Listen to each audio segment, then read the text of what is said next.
Hello everybody, and thanks for watching the video.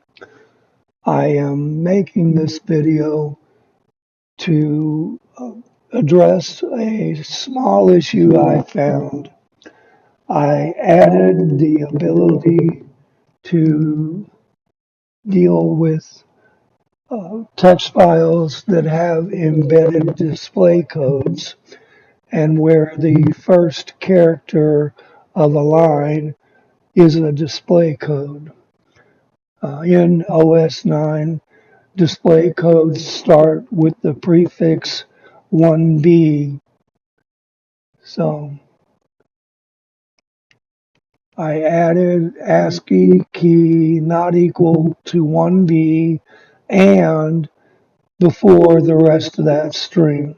So it won't say that a file that starts with a display code is not a text file.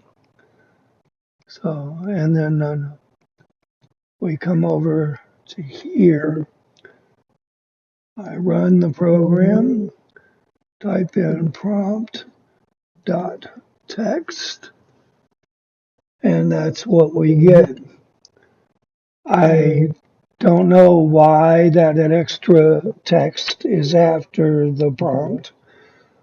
It's probably because I did not add code to address embedded display codes when it's building the string.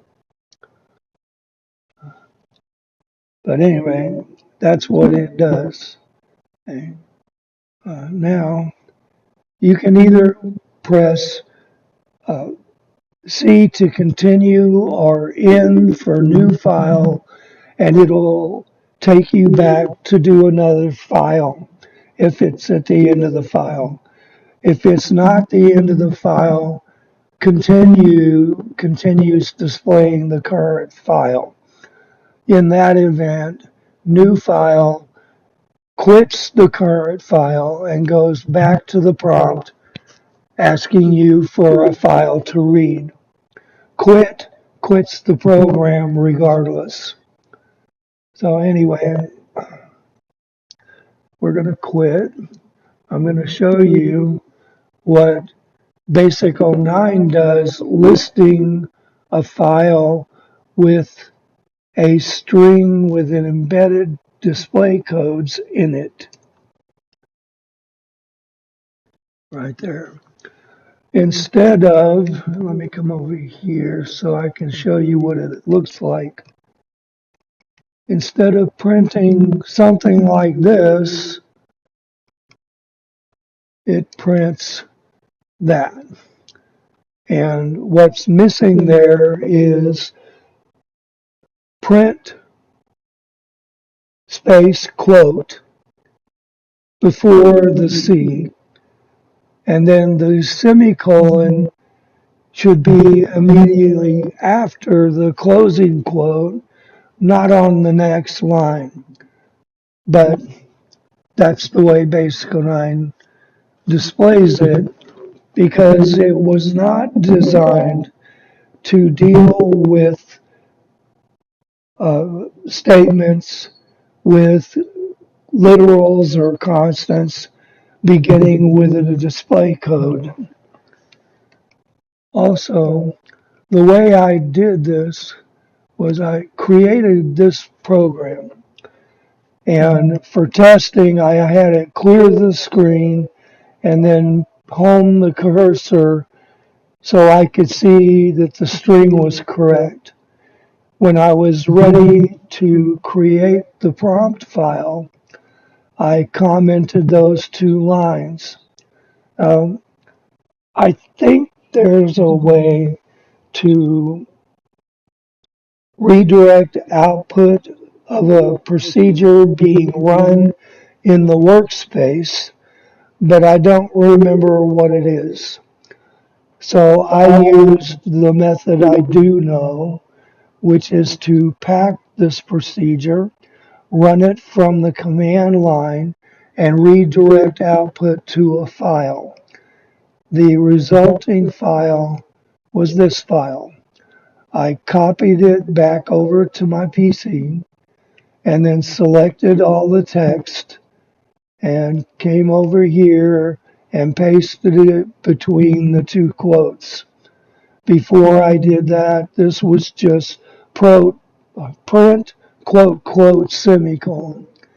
Now, TextPad has a peculiarity also.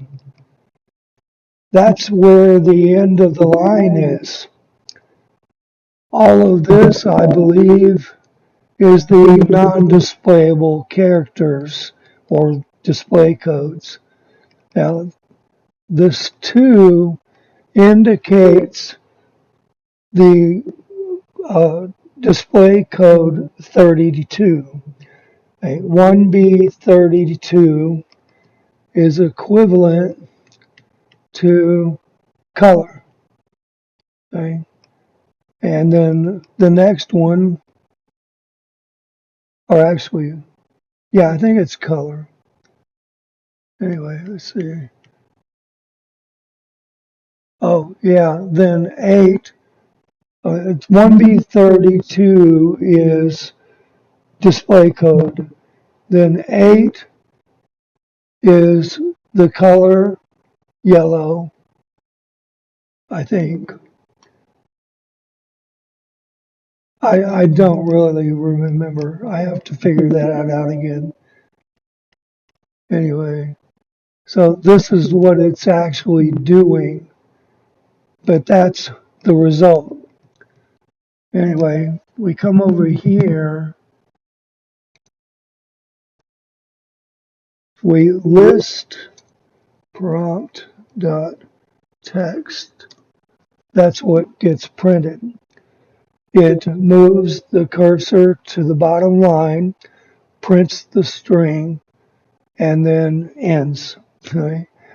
The prompt itself moves the cursor to the bottom line, prints the string, and that's it. The semicolon in the Basic09 source code is what holds the cursor at that position.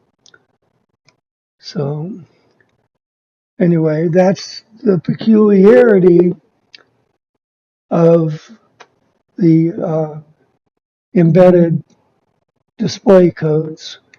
And I haven't dealt with all of it yet. If somebody else wants to, they can go ahead and do that. And after this line, they can credit themselves with the changes they made. Same applies if anyone wants to make this procedure more efficient and faster, because I know I'm not doing it the fastest and most efficient way, as you can tell from the code. So if somebody else wants to do that, they can do it, and they can attribute their changes to themselves between this line and this line. But I do ask that the rest of this be left as it is. So that's it for this video. Thanks for watching, and I'll see you next time.